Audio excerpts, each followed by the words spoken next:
I think, when you're a chef, restaurateur, and you know that you're kind of controlling the environment, or you're the puppet master, or you're able to either cook something or come to somebody's table or interact with somebody, that you're really making an effect, yeah. or, creating change or making an effect. Yeah, I mean, inside you feel like you're on top of the world. You feel like, geez, I mean, I'm doing so much good here. I'm bringing so much. I'm affecting change, or I'm affecting somebody's day or attitude. It's a very powerful thing, and you've got to be very careful about that. Yeah. I think that's where a lot of chefs or restaurateurs let their egos get in the way, and they start to just think that they're, bigger than anybody else or better than anybody else, and they start to get that star quality stuff going on. Ego. The ego, right? Yeah. What's going on, restaurant owners? I want to tell you about the fun we're having and the connections we're making over at Restaurant Unstoppable Network. As a matter of fact, if you're enjoying the podcast, you're going to love the network, because the network just mirrors what's happening on the podcast, but we're just going deeper and making connections. Not only am I connecting you with the leading restaurateurs on the podcast, I'm connecting you with the experts that they're going to become unstoppable. Just this week, the co-owners of Relish Bar and Restaurant in Houston, Texas joined us, and they brought their realtor with us, and we went deep into advice on site selection. We also had time to talk about tip pooling. It was great. You don't need to break the bank on restaurant coaching and consulting. All you truly need is peers, people who can reinforce that you are taking the next right best step, and access to an amazing network of the best. I can't wait to see you there. Head over to restaurantunstoppable.com/live. This episode made possible by Restaurant Systems Pro. With excitement, allow me to introduce to you today's guest, founder and CEO of Scheffer Group, Eric Scheffer. My man, are you feeling unstoppable today? I am feeling unstoppable every day. This is actually our second recording. I just realized that we were, I don't know, sometimes you catch things and you just ready, fire, aim. We just pulled the trigger one time. We're pulling it a second time. We're going to hit a bullseye this time. The good news, we didn't get far into the recording. So I was saying the last time when we were talking, it was Catherine, your publicist. Catherine Campbell. Catherine Campbell reached out to me. I was in Texas. In a week and a half, I was planning on driving through Asheville. And she said, you got to get this client of mine on the show, and I looked into it, and it was a no-brainer. Like a whale landed in my lap. And you've done great things here in Asheville. Will Browley was somebody who I respect and admire, founder of Schedule Fly, co-founder of Schedule Fly. He said, out of his 500 episodes, you're top 5. And I have a lot of respect in that. Pretty cool. Yeah, he's a smart dude, and for him to say that, I know this is going to be good. I can't wait to dive into who you are and how you got to where you are today. Man, you're putting a lot of pressure on I know. I'm really building it up. I'm selling it, but it's going to be good. Let's get that motivational, inspirational ball rolling with a success quote or mantra. What do you got for us? One of the most important things that I think is one of my mantras is relentless generosity brings us closer together, and I'll expand on that, I guess. Yeah, what do you mean by relentless generosity? What does that look like? I am the most blessed and lucky man to be in service of others. I really believe that. It's my daily motivation to know that I can do what I do for not only the people that work for me, but the people that walk through that door.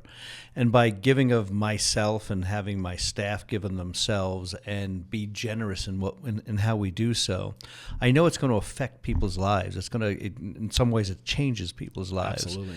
And if I can push that generosity forward, I believe you give to give, not give to get. And if I can continue to do that, I know I'm getting so much back. Yeah. I always get so much back. I can prove it. You can't track it. You don't know. It's just one of those things that you just have to have faith, not hope, just faith. Right. That when you give, there are returns, but you don't need to, you can't expect the returns. They just come. And when you become selfish, that's when bad things start to happen. I think that's when you start to become stale. That's when you start to let your ego get in the way. It just builds really bad things around you. And I'm a big believer in giving back to your community. We do a lot of work with our community here in Asheville. I have needed help recently. Well, yeah, I'll tell you a little story about that. Yeah. But this is my 25th year in Asheville doing this as a chef and restaurateur, and I have seen how I've been able to make a change. I mean, if I'm just going to walk this earth just to put some money in my pocket and, that can't be what it's all about. It's got to be about how I can affect others around me and bring goodness and kindness to those in my community and those that work for me, quite frankly. I can't wait to dive into how that's actually manifested in your career and what that looks like. So before we dive into your story and how you got to where you are today, like, what is your business today? How many total locations do you currently have? We currently have 4 locations. We have 2 Vinnie's Neighborhood Italian restaurants. We have Jettie Oyster House and Gan Shan, which is an Asian concept that we have called Neighborhood Asian. And I've had a total over the last 25 years, 7 different concepts. I started out in the building you're sitting in right now where the original Vinnie's is, with a restaurant called the Savoy. Okay. This is in 2000. And then that was your first restaurant, and then you had Bodega Gracia? Bodega Gracia actually was not a restaurant. That was a winery that I owned. Oh, cool. So Savoy, when I first created the Savoy, it was a restaurant called the Savoy that I bought, and that's a great story I'll tell you about. Yeah, we'll get into it. Wine was my passion, and having a very high-end, upscale, fine dining restaurant, I sort of went even deeper down the rabbit hole of wine and got to meet some amazing winemakers. And I was really fascinated with Argentinian wine because my wife is from Argentina. Oh, cool. And I was spending a lot of time down there, going back and forth. And I met a couple, Andrea Marchiori and Luis Barro, who are the famed winemakers of Viña Cobos. Okay. With Paul Hobbs in Mendoza. They actually sold their piece recently. But I had gone to them one day and I said, look, I love what we're doing. I love your wines. I love wine in general. And I would love to start to make wine and try this stuff. And long story short. So were you buying their grapes and having their grapes shipped up here, or the juice? No, I went down there. We created our company, and I was using grapes that were coming from Andrea's father's vineyard, the Marchiori vineyards in Mendoza in Juan. And we were purchasing some other grapes, and then I bought a vineyard in a place called Raftaco, which is in a place called Chacras de Coria, those out there that are looking at maps right now. And it was an 80-year-old vine little piece of land, and so we used that and some grapes that Andrea, coming off of Andrea's you're vineyards. Jack of all trades, huh? It's been an interesting life. And we're gonna go back and start sharing what was going on before this. But for a little teaser, so Bodega Gracia was a winery, and that led me to start a company called Victus World Imports. Okay. That was what I was thinking about. So I needed a company to import my wines. Got it. And then me and my partners got interested in wines in France and Spain. And we were working with, I spent a lot of time over there working with very small producers that were just making these amazing wines, and they weren't getting more than, a couple of 100 miles away from where they are. And their ability to market those wines were limited, and so I used my background, which we'll talk more about in the advertising We'll business and such, to help them create labels and make wines that were, I hate to say it this way, but a little more Americanized with the palate. You gotta meet your market, right? Meet your market, yeah. They were still great wines, and everything was really spectacular, champagnes and wines from Spain and such. And I helped package them so they were understood better. You get approachable. A bottle of French wine, and nobody knows what's on that bottle, right? So just more approachable and more understandable. Plus, you get these great restaurants that you get to sell wine that nobody else gets to sell, which is kind of fun too. Exactly. So 2 Vinnies. You got. Jettie Ray, I'm not saying that right now. Jettie Ray's, okay. And Vinnie's, on average, like how many seats between those 2 restaurants? Like one, like. Well, not between, like, what is the average amount of seats in those restaurants, the Vinnie Ray's? So the one we're sitting in right now is 134 seats. The second Vinnie's on the south end of Asheville is about 165 seats. Okay. And Jettie Ray's sits at about 110. Okay. And then Gan Shan is more of a counter service Asian concept. So we have about 20 seats inside, about another 15, 20 on a patio outside. Okay. And you have to do your own cielo? And then Cielo Catering. was a catering company I had for about 4 or 5 years until the hurricane hit. Yeah, that probably changed Yeah. a few things. So and Cielo was fantastic because it gave me an opportunity to, first of all, as a restaurant owner and as a chef, but as a restaurant owner, you've got to keep on pulling yourself back and reminding yourself this is a business. right. Easier said than done. You got to be fiscally responsible. It is so hard, and I'm very fortunate. I have a lot of people that still come to me and ask me to consult with them, and it's the thing I try to pound into their heads the most is that, like, this is great, but get the ego out of the way. Right. It's about the P&Ls. It's about what you can generate. It's about it's a business. Right. So Cielo for me was a way for me to have some fun and play with something that is dear to my heart, and that's live fire cooking. Ooh. Which is really great. I was able to many years ago meet Francis Malman and learn from him and others in Argentina about I thought that sounded familiar. I was going to ask if that's who it was. Yeah, about fire and live fire. And do you know Grills by Demont over in Atlanta? I do. Oh my gosh, what they're putting out, that product is beautiful. It's amazing. Yeah, really, really. Chris. Oh, and her name's escaping me. Chris Demont and his wife. I'm so sorry for not remembering both names. Those grills are just they're great people living the American dream. I think they're Danish. They're from Denmark and they came here. Yeah. And it's really cool what they're doing out there. It's really cool. I've had them on the show. They're awesome. So. You talked about the importance of numbers. Again, just to get some benchmarks out there, Sure. with 130 seats and 160 seats, what kind of numbers were you hitting? What are your prime costs? Well, I'll give you. When you say prime cost, are you saying What is your cost of goods and your labor? Okay, percentage-wise? Yeah, broken up. Okay, so it's different in all restaurants, Right. because Vinnie's is a little more casual, old school New York Italian red sauce restaurant. So, we drive a much better margin, Yeah, pasta, if you will, flour and water. flour and water. But Great margins there. But in general, and we make 90% of the products in Vinnie's from scratch. Okay, so lots of labor. The labor's a little bit higher. So our labor probably runs, I'm going to say, somewhere around 32%. Okay. And but our food cost at Vinnie's runs around 24 to 26%. That's awesome. So you're right about 56 prime cost. So under sub 60, that's good. Yeah. 50s is what you want to hit. Very What much about so. where are you with your rent? Do you have rent?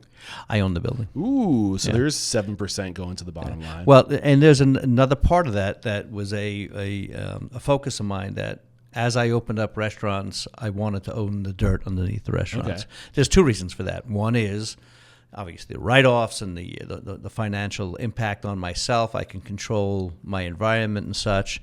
I also did it because I have a special needs daughter. So as an individual, build my little empire and such, it's about how that empire generationally can also benefit her. Yeah. And I know that she had a big influence. We'll save the kind of stare. Sure. She kind of helped you reposition your perspective, right? And we'll get into that. Very much so. And with those numbers you shared, is that for both Vinnie's 1 and 2?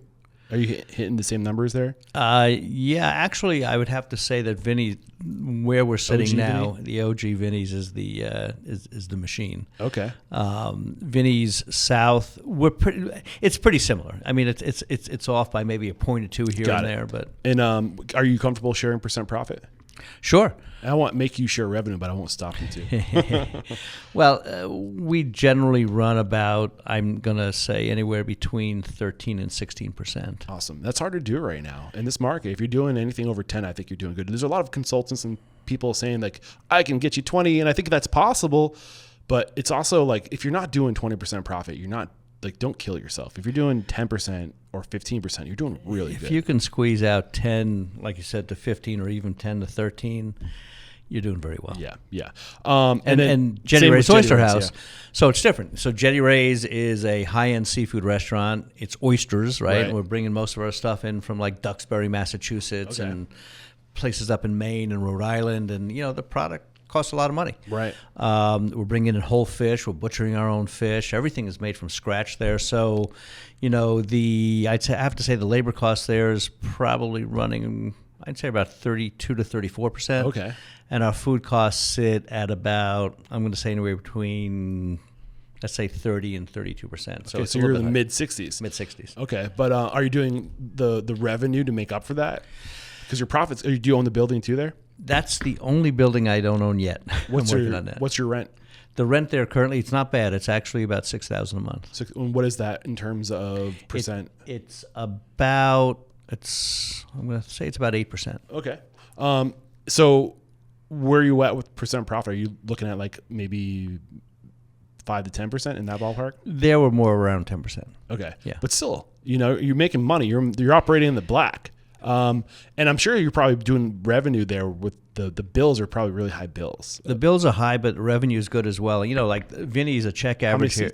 Over there is, like I said, is about 110 seats. 110 seat check average. I interrupted you. I apologize. That's okay. No, the check average at Vinnie's runs somewhere between like $37 and $42, and over at Jettie Ray's it's running somewhere between like 76 and 96. So high volume. Vinnie's is high volume. Your Jettie Ray's is right. high dollars. Thank you. Yeah. Correct. And I guess the only thing, Gan Shan. Gan Shan is great. It's just, and we'll get into more. I bought Gan Shan for a strategic reason. Okay. Because of my next new concept I'm opening up. Cool. We'll talk about that towards the end, I guess. All right, but so go ahead. Go ahead. No. So Gan Shan, is. It's actually running a really good bottom line. We're probably pushing about 12 to 14% there. Oh, awesome! Now understand it's counter service, right? Yeah. So I don't have this army right walking around, and it's it cash flows nicely. It's actually if you look at all my restaurants, it's probably the most profitable and the best margins out of all my restaurants.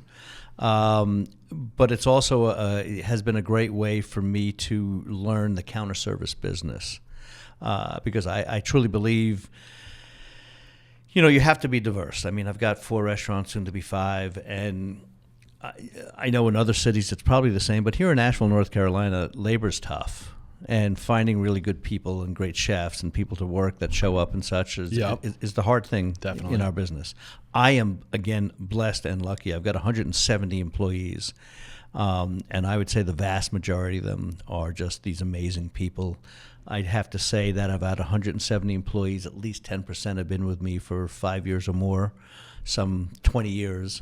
So it's with reason why I was long story short, while I was experimenting with counter service was because I wanted to grow. I wanted to create more things, and I saw a real opportunity to use counter service as a model because you can just drive so much more money to the bottom line. Yeah, big lesson there. I think this is a big lesson we're learning is doing a few things really well with counter, it's the most profitable model out there right now. Absolutely. QSR, fast casual, focusing your attention on doing a few things really well. Only 15 things on this menu approximately, give or take a couple. About 18. About 18? Okay. Yeah. I'm online looking real quick. Oh yeah, and I'll tell you, I got something out of my system quick. So my first restaurant, Savoy, was a nationally known high-end fine dining restaurant, back in the 2000s. Yeah. Check average was in the 90s to like 110. I had people flying private jets in to come have dinner with us, really famous people. And it was great, bottles of Lafite and all this other crap until everything crashed in 2009, white tablecloth. And so I kind of, I said earlier about ego, I kind of got some of my ego stuff out of the way because, when I took the restaurant over, it was called a Savoy, but it was this plastic tablecloth sort of Greek-Italian thing. And I had a vision. I came from big cities, New York and Los Angeles. And trying to bring a little bit of New York to North Carolina. Well, I saw what was happening here in Asheville because back in the early 2000s, people were starting to leave the cities and come here with big money. It's a huge retirement area. The heads of CEOs of major corporations and such, and they were looking for places to dine. And at that time, there was maybe 5 restaurants in Asheville. It's come a long way in the past. I saw this years. market. I saw this opening, and so that's when I started using my life experiences and what I had experienced traveling around the world and eating in fine dining restaurants and stuff my dad did for me. And I said, this is what I'd like to do here in Asheville. And everybody thought I was out of my mind. But it worked. It really worked really well. I mean, we were always booked out, you know.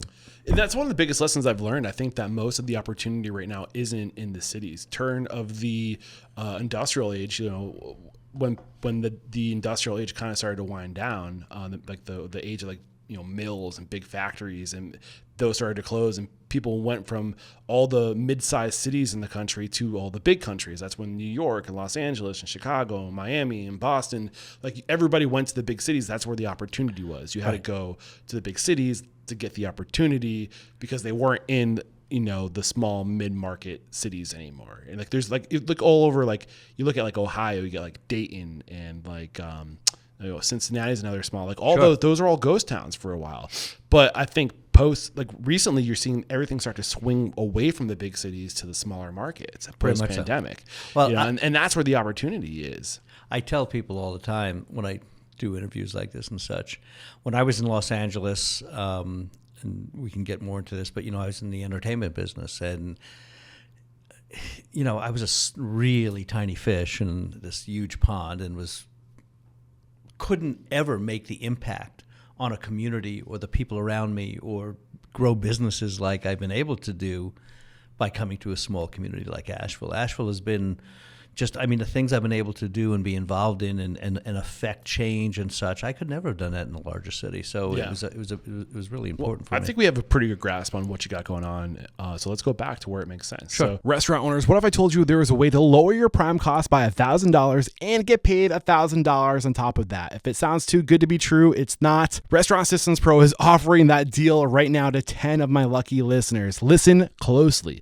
Join the Restaurant Systems Pro 30-day prime cost challenge, and if you successfully improve your prime cost by $1,000 or more compared to the same 30 days the year prior, they will pay you $1,000. Find the link in the show notes titled Restaurant Systems Pro 30-day prime cost challenge. Click that link and get signed up today. Only 10 people are going to get approved into this program. Get on it. When did you know you wanted to open a restaurant? Oh, probably when I was about 6. Okay. So this has always been a pipe dream because of the life you had with your seeing the world, eating across the world, getting this experience. And why did you go the route of media and advertising? So my dad was a fairly famous guy in the advertising business, and my mom was a wardrobe stylist. My brother was a director. My sister was a script supervisor. It was sort of like, you know, in my yeah, it was in my veins. I was a child actor, and so when I got out of high school, which I barely got out of, I was too stupid to go to college, but I got in my car literally and drove cross country and went to California and started working at one of my dad's studios out there as a production assistant. Okay. And slowly made my way up the chain to become an assistant director and then a producer. And, you know, while doing that, I was very fortunate because I was on other people's credit cards and nickels, and I was eating out and wining and dining folks, and I was very aware of how I was being treated when I was in somebody's space, in somebody's restaurant and such, and it made me feel so good. And I always wanted to be that person. I wanted to be that person that was coming to the table, trying to bring joy or make somebody's experience that much better. What was the appeal? I love people. You know, and I love seeing people smile. I love being able to affect change. I know that's maybe that's ego talking, but you know, it's a very powerful thing. But I love being able to just create environments for people that took them away from anything else that they were involved in their life at any one given moment, and just give them the space to be and let me bring them through an experience. Yeah. And I experienced that myself, like I said, growing up as a kid, traveling with my dad and mom, and then my own experiences, and was like, wow, wouldn't that be great to do that? And I also, I'll give you a funny story. So when I was a kid, my parents traveled a lot. And sometimes I would travel with them, and sometimes I didn't. When I got into my teens, right, wrong, or indifferent, my parents used to leave me alone a lot. And leave me with either a credit card or some cash, and I'd go and I'd buy groceries or something like that. And I used to love to watch Jacques Pepin, Julia Child, and especially Graham Kerr, who was this chef back in the days who just used to get hammered while he was cooking. And so I just sit there and try to follow this stuff and, pretend I knew what I was doing. But it gave me this real inspiration to learn more about food and to understand food. And so I just started cooking from a really young age. I was really never formally taught, but cooking, like I'd go to a 2-week school here or 2-week school there in between my gigs as a producer. But I knew that, and having people in my home, and when you bring a dish to the table and they're like, oh, wow, this stuff's great and stuff like that. And I saw the joy I could bring to people. It was just like this thing I wanted to do like for the rest of my life. Yeah. What do you think it is about people that we have this need to see and be seen? What do you think drives that? Well, I mean, we can go deep on that one, but I think, part of it is I grew up as a very, very insecure kid. Yeah. My dad was great. He was this powerful man, but if I put the coffee cup here, he made sure it was moved over there, right? It's like, why'd you put it there? Put it over here, right? So I think there was some compensation for me, because I wanted to be seen, right? I wanted also getting into the food business or the restaurant business gave me an opportunity to leave the film business, something that I was in, like I said, since I was a kid. You must have been good at it because you hadn't made quite a career, right? I was very good at it. Yeah. But I knew my late 20s, early 30s, that if I stayed in this business, I was going to kill myself. Oh, we'll get into that. But to finish your train of thought about the need of being seen and seen. Yeah. So, I think because I was a terribly insecure person. I had, I would say, some low self-worth of myself, even though I was very successful and did some great things. I wanted to do something that wasn't connected, with all due respect, to my dad or to my family. I wanted to see if you could stand on your own. I wanted to know that I could do something on my own without that behind me. Yeah, is this success due to where I came from, or can I do it? I always used to go, to a job interview or something, and they'd always say, "Oh, my dad's name was Manny. Oh, you're Manny's kid." Yeah. It's like, fuck. Can I just be me? Right, can I exactly. Just be Eric, exactly. The standalone individual. But do you think there's something going on there? So, this was your desire to be seen, to be valued. Never felt like you had that self-worth, that ability to stand on your own and be seen for who you are. Mm-hmm. But do you think there's something that cuts deeper with taking yourself out of the equation of just humans' desire to be seen, but also to see? Why, I have thoughts, but I want to see if I can't get into this. If you have any thoughts on the psychology or even the evolution psychology that goes into that. Well, I think, when you're a chef, restaurateur, and that you're kind of controlling the environment, or you're the puppet master, or you're able to either cook something or come to somebody's table or interact with somebody, that you're really making an effect. Yeah. Or, creating change or making an effect. Yeah, I mean, inside you feel like you're on top of the world. You feel like, geez, I mean, I'm doing so much good here. I'm bringing so much. I'm affecting change, or I'm affecting somebody's day or attitude. It's a very powerful thing, and you've got to be very careful about that. Yeah. I think that's where a lot of chefs or restaurateurs let their egos get in the way, and they start to just think that they're bigger than anybody else or better than anybody else, and they start to get that star quality stuff going on. Ego. Ego, right? Yeah. I love this topic of seeing and being seen, because I think that is at the root of what hospitality is. Oh, absolutely. And the word hospitality just gets thrown around the hospitality industry, restaurants, hotels. But I really do think hospitality, seeing and being seen, this dance that we do of gratitude and generosity, and that is at the core of our human nature, our behavioral science of we literally need to be seen, and we need to show people that we see, like that dance. Sure. It's like we're surrounded by this need and like air. We're not even aware of how we need it. Sure. You know? Well, I always espouse to my staff when I give these talks I do every couple of months. The one thing that we've all been given equally, and I don't care if you're rich or poor or black or white, is choice. Yeah, I was going to say something else, but choice is important. And the fact that on any given day, there's, I don't know, let's take Vinnie's, 200 some odd people that choose. They make a choice to come here every single day and bring their wallets and spend money so all the people that are working for me can afford their rent and their insurance and the new cars on their tires. That interaction of humanity to me is brilliant, actually. Right. It's that capitalism, right? It's to see with money. Exactly. Yeah.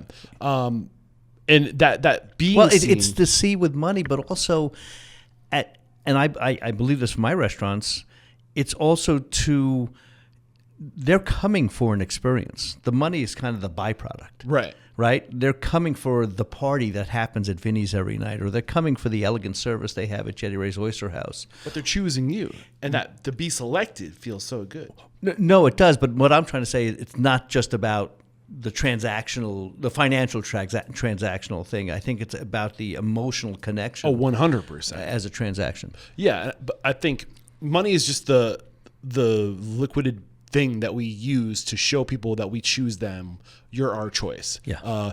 You're who I choose to go to get my hair cut. You're who I chose to get my oil changed and new tires. But you're still at the end of the day choosing that service. Right. But I think in something you just said, which is important, hospitality is so different because I think you can choose a place to go get your tires changed or go get a cup of coffee. But when you come into a dining establishment, a restaurant, if you will, there is something else going on there. Right. You're looking for that human connection. You're looking for that. I always like to say that, food and drink, one of the reasons why I love what I do is because food and drink, the two things that sustain us as human beings, in our core, in our DNA, you're seeking out the place to do that, and also to, I hope, and I think it is true, to find the experience that gives you what you need at any one given time. It's that third place. Yeah, I think it's the community oven. It's literally the fireplace. That's right.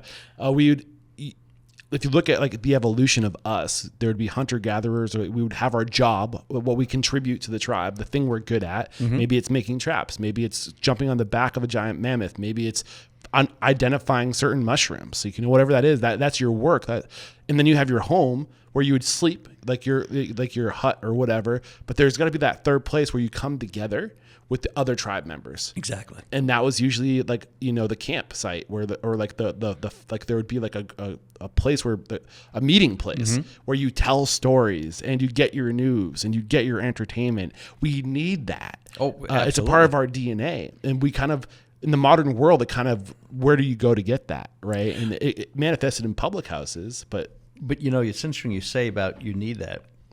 I teach my staff that some of the most important people that walk through our doors are the lone diners. I'm coming in as one person. I'm sitting at a table by myself. I'm sitting at a bar by myself. And I encourage my servers and my staff to really pay a little bit more attention to those folks. Because you don't know if they're lonely. You don't know, maybe, and this has happened to me many, many times in this restaurant. Somebody will come in and say, I just lost my husband or my wife, or my husband's in the hospital with cancer, or so, take the opportunity to open up your heart, while we're nourishing somebody, and especially if they're a lone diner, and give them a little extra love, because, there's a reason why they're dining alone. Yeah. See why this podcast is 2 hours long? So we're kind of diving into your psychology of why you love the industry, of being seen and seeing, and you always wanted to be that person who got to see others. That was what really pulled you in. How old were you when you started to pivot away from the world of media and advertisement, and consider the year was 2000. 1999 is when you moved to Asheville. No, I actually moved to Asheville in 1995. Oh, okay. Sorry. Yeah, no worries. came So I'll from? tell you. Was 99 when your daughter was born? Correct. Okay, that's why that dates. In 90, I had met the woman who's now my wife in 1992 in Argentina. She was an Argentinian model and actress, and I was a producer, and we happened to meet on a job. And Sounds awful. it sucked. So she came to Los Angeles to live with me, and within the first year and a half, I got attempted carjacked.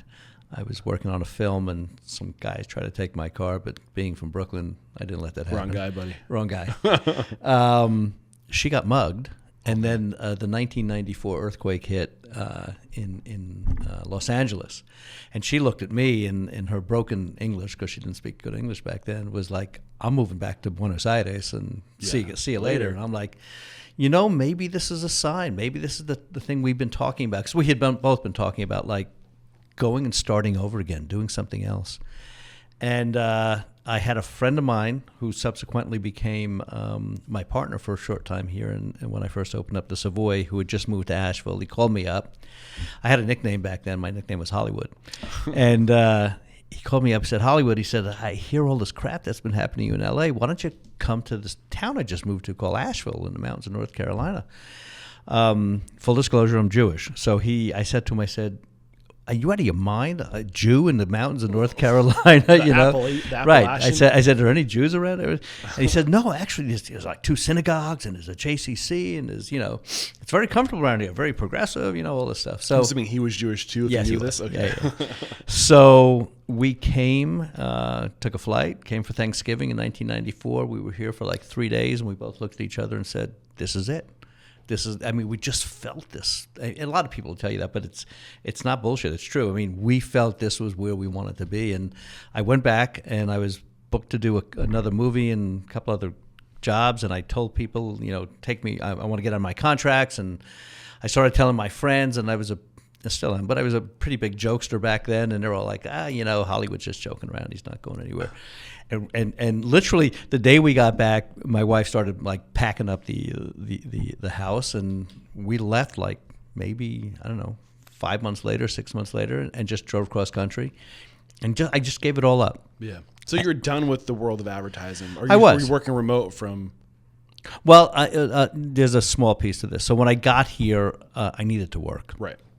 And an old friend called me up. He had just moved to Charleston. He was a director in Los Angeles. And he said, "Hey, Hollywood," he said, "I just moved to Charleston." He said, "And I'm getting all this work from Latin America, a lot of like beer commercials and such, and I don't know the culture well, but I know you do. Would you help me?" And that turned into us together having a company called Kingfisher. And it was an advertising agency / production company based in Charleston. I did that until my daughter was born in 1999. Got it. And my wife turned to me and she said, "You told me you were going to get out of the film business." Yeah, well, let's get into that. What was going on in your world where the film, because you've alluded to this a few times, that there was, why get out of the film business? What was going on? Well, there was the piece that you and I talked about, Yeah. which was I wanted my own identity. There was the other piece that in my early 20s, I was a raging alcoholic and drug addict. And, I just knew that environment was just... So the restaurant industry is a safer environment? Well, I found out not when I first got into it, but I reminded myself why I did it. And I worked very hard at not following that path. Well, good for you. That was a lot of temptation, man. It was a lot of temptation, and I had just had this beautiful little daughter that had a lot of challenges in her life. She was born as a premature baby at 23 weeks old. She was a pound. She's blind. Smartest kid you'll ever meet. Off the charts smart, but has issues. She's got autism, and I know that now, but I didn't know that then. But I knew there was a journey ahead of me as a family with my wife and her, and just as a dad and as an individual, that I had to get my shit together and stay really focused and provide a future for her. They needed you. Yeah, they needed me. Yeah. You couldn't do what you were doing. And it's amazing. I'm 40 years old. I don't have any kids, and I sometimes wonder, like, if I had kids, what would I do differently? Because there was like this, like a lot of entrepreneurs talk about this, like you work hard and then you find a different level of working hard when you now are responsible for Very the much life of somebody. Very much so. You know, it's. I have a lot of people that have worked for me over the years that get pregnant and have kids, and I always sit them down and have a conversation, and let them know that the moment that little something becomes reality, gets birthed, everything will change, because it's all about that little person from there on out, and all your, all the things you let your ego control, and all the things that you thought were like more important because they were satisfying what you wanted or needed at any one given time, had to kind of take a back seat, right, to whatever that little person's needs were. Right. And with Jordan, she spent the first 6 months of her life in a hospital, and it was just, it was hard. It was. I tell people that when I do consulting, if you're going to open up a restaurant, be prepared to crawl through glass through the next 3 years of your life at least. And if you make it that far, then you have a chance. Right. So I was preparing myself, or I was crawling through the glass at the same time, going back and forth to a hospital and supporting my wife and doing everything. But when I opened up the Savoy, we were open for lunch and dinner in the beginning, but for 4 years straight. 4 years. So anybody out there think about opening up a restaurant, listen to this.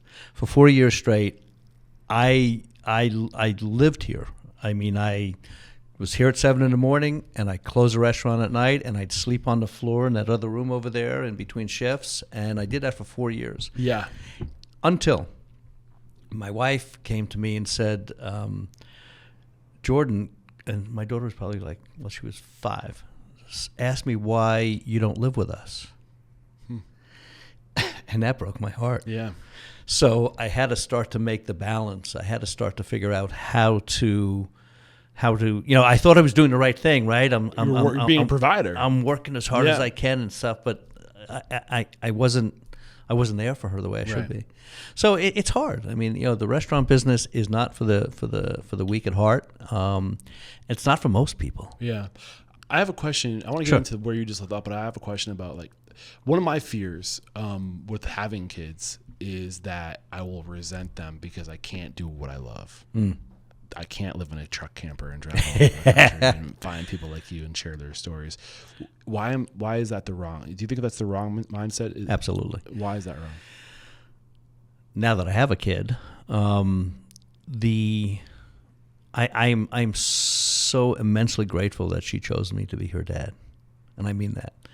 The lessons I've learned, the growth I've had as a man and as a person, the inspiration that I have every single day to wake up, still today, to do everything I can to provide for this human being, for my blood, for my child, is like nothing else. It's like nothing else, and you could do it. If you found the right woman, you could do it traveling around the world or in a camper or anything like that. Yeah, you got to make some sacrifices, but what it gives back to you is there's nothing else like it in the world. Yeah, nothing. I think you're right. I'm not getting any younger. Who knows what will happen? So this moment happens where your wife says to you, your daughter wants to know why you're not living, why you don't live with us, and that kind of shakes things in you. Mm-hmm. How did things start to change at that point on? I learned that as an adult I had to create balance. That the only way I could be successful for myself and for those who worked for me and those that I was mentoring and training was by setting a good example of what work-life balance was, by figuring it out so I could teach others, and also find a place. We all need at times a little place to rejuvenate, right? Yeah. To get that space. Recharge, and it's so important. I mean, in my life right now, I'm the excuse my French, the old fuck in the group around Asheville. I think I'm the oldest chef still standing here in Asheville. I'm 66 years old, but I can still run circles around almost every single person that works for me, but because I take care of myself, because I learned how to honor myself and my body, and I don't want this to be cliche-ish, but I do. I mean, I do yoga and I meditate and I work out, and so I find that balance, because when I found that when I find the balance going too far in the side of the restaurant sucking me in, I wasn't being a nice guy. I wasn't being a good person. I wasn't giving the best of myself to others, and it's just not fair. It's just not fair. I'm curious. I'm assuming because of the story, the lifestyle you grew up with, and the work you were doing, you were making money. You had good money behind. Oh, I had very good money. Did you need to go out and raise money to open your first restaurant? Well, that's interesting. So, right after Jordan was born, 6 months in the hospital, 11, 12 operations later, that good money I had went away pretty quickly. I bet. And how sad is that, by the way, that this great country can't do more? Like, I think I heard a stat that financial, your like health bills, like medical bills, are the number one cause of, I guess, bankruptcy. I think is the expression. Maybe that's what I heard. It's wild. It's nuts, and I'm today fortunate enough I can pay my insurance, but back then, I came here with money. Jordan was born. We spent a lot of money. She was traveling. I wasn't traveling. She was medical jets and helicopters and such, and rushing her to places, Cleveland, Atlanta. So I got pretty wiped out. Yeah, I bet. So I had my last $40,000. And this gentleman who I was talking about, who I knew him out in Los Angeles. He was a chef. He moved to New York. Moved to Asheville.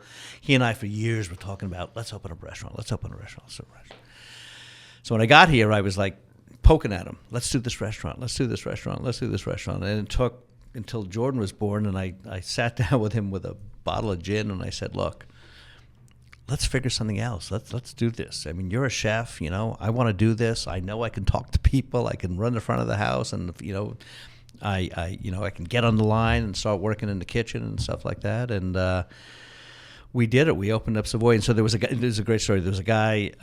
His name was Alan Leibson, who owned. I owe everything to him. He owned the Savoy at the time, and he was probably in his late 60s and stuff. And he was ready to get out of the restaurant business. And I went to see him, and I knew him through the Jewish community. So it was a turnkey. It was already. That's huge. That was my first restaurant was a turnkey. Everything else I've done from the ground up. Okay. How long was it in business before you took over? About 5-6 years. Okay.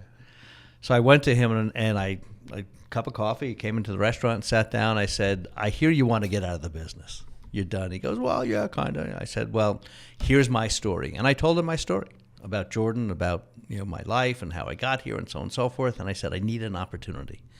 And I said, I would love to buy your restaurant. And he thought about it for a second, and he said, how much are you willing to pay me? I said, how much you want? And he literally... The dance. Yeah. And he took a napkin, and he wrote a number, and he put it in front of me, and I looked at it. And I said, can you come down by like $25,000? And he did. Are you willing to share what that first number was? Sure. Well, it was $275, and he came down to $250. Okay. How's that? In 2000. In 2000. Everything. Brand, equipment, everything. Yeah. Now, understand, before he bought it, it was a Greek diner for like 25 years. So and the property, too. The property was still owned by the Greek family that owned the diner. Oh, okay. I wasn't able to convince them to sell it to me till about 5 years ago. Got it. So, and he said, how are you going to finance this? I said, well, I was hoping you would do that. He looked at me, and he goes, well, if I did that, how much money are you going to give me?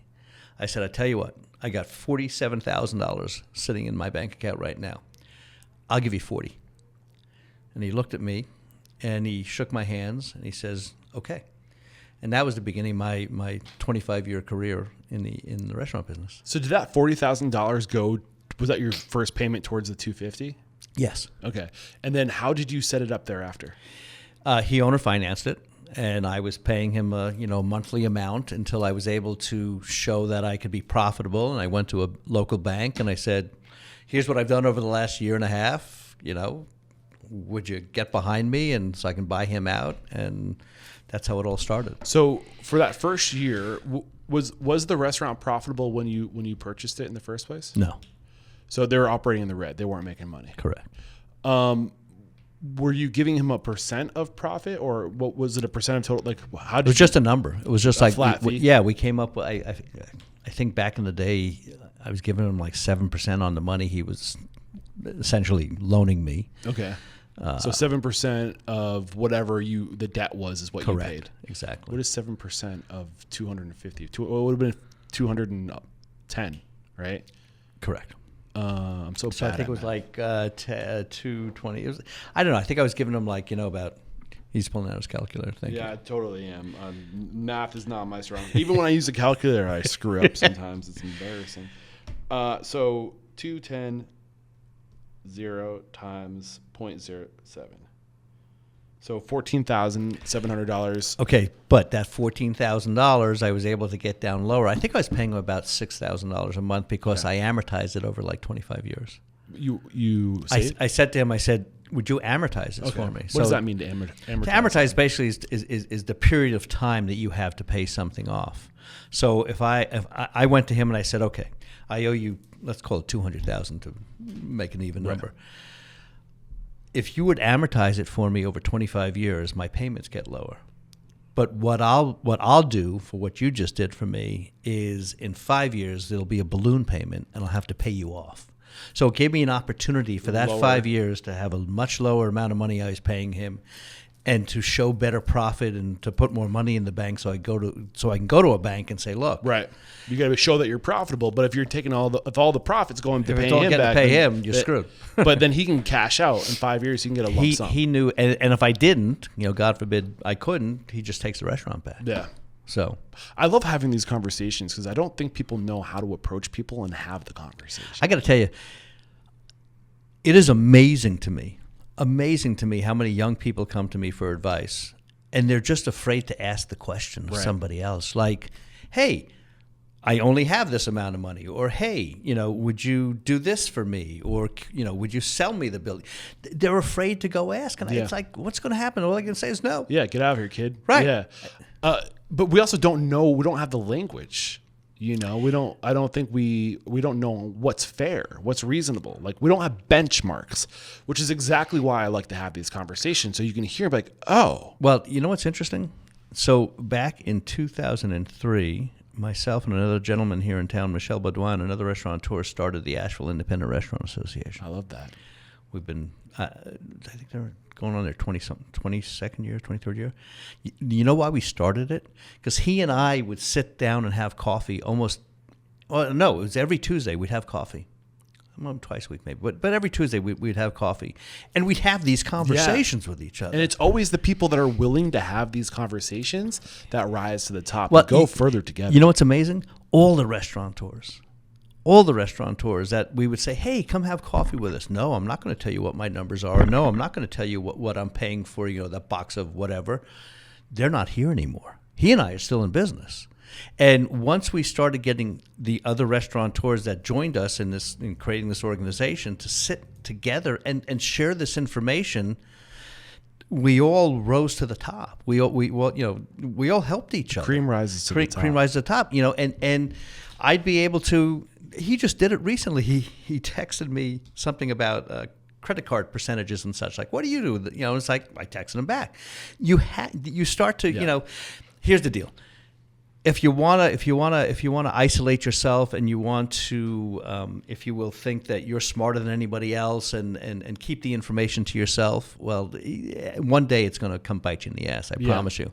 And you don't have to completely open up the kimono and tell them what you got in the bank and everything, but the general questions that we all face and that we all have to answer, and that there's no real secret about them, but maybe I know more than you do, you know more than I do. Share that information. Yeah, you're strong in this vertical, I'm strong in this vertical. Together we're stronger. Share it. I hated when people used to come to me because there was another Italian restaurant no longer in business, somebody who wouldn't talk to us in town, and they'd come to me and say, "Eric, what do you think about your competition?" And I'd say there is no competition. This is a restaurant community. Right. We're here together. Right. We're here to help each other. If I do what I'm doing and you know, right, and I'm doing the right food, and I got the right environment, and you know, providing everything somebody wants, and they're going to come eat with me. And if he does the same thing, then they're going to come eat with him. And you can't eat in the same restaurant every single night, so you know, it gets all passed around. Yeah. But once you start becoming that, you know, he's my competition, or you know, this guy, and I won't mention his name, used to drive past my restaurant every single night because I was so busy to like see the business I was doing, or like, you know, count the cars in the parking lot. It's like, what a waste of fucking time. Yeah, and it's also so unhealthy. It is That's so like unhealthy. the equivalent of going onto Instagram and looking at all your competition and seeing. It is so unhealthy. Yeah, just focus on you, who you were yesterday, and be a better version of that today. Exactly. Yeah. I still do that today. Yeah, and you know, it's interesting, and I don't think this is going to be a popular statement, and I hate to alienate myself with my political connections, but I look at the future. I'm so proud of the restaurant industry right now. When I started this thing 13 years ago, I was terrified to go sit and talk to restaurant owners and be like, hey, can you share some information with me?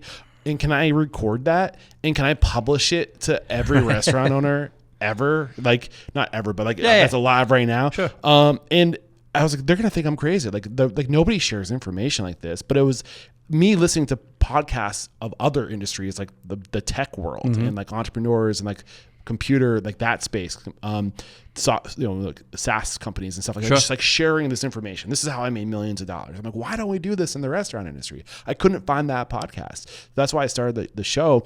And I think even when I look back 13 years ago when I started to where we are today, I think we've done a 180. Like, people just share information. There are so many entities out there today, groups, organizations, independent restaurant coalitions that are in podcasts, and like the information is there. The goal was always to decentralize and democratize knowledge. And like that is happening right now, and I'm so proud of this industry. Yeah, absolutely. So the thing I'm worried about saying is I don't see a very hopeful future for restaurant consultants. Why? Because of the rates they charge to be able to get access. Like, I think that there's going to be consultants, but charging $50,000, $100,000. And here's the reason why. It's not that they're not valuable. They are valuable.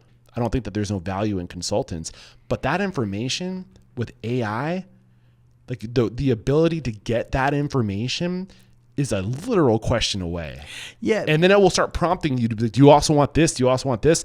And I know it's not just the information, it's also community and support and relationships. The thing for me, though, is... And that's the one thing they got going. The thing for me, though, is, you know, AI has left the train station. I get that. I just want to say there's a follow-up thought, but finish what you're going to say. Go ahead. No, you sure? I don't want to... Okay, let me just get this out. I think AI... combined with the new values and culture of society that's on the rise of sharing information and coming together and being supportive of what you did, I think that's all we really need. If we have access to information, and we're only getting more abundant access to information because there's resources, like people are sharing this information, and then all we need is really relationships and community of other people to talk to. So we're getting that right now. Hit That's it on why. the head. That's why I think consultants have a very... If you're paying thousands of dollars for information and advice, just go start talking to people. So I've used the term that I've consulted with other people, and I would say that every 10 people I consulted with, I charged one, because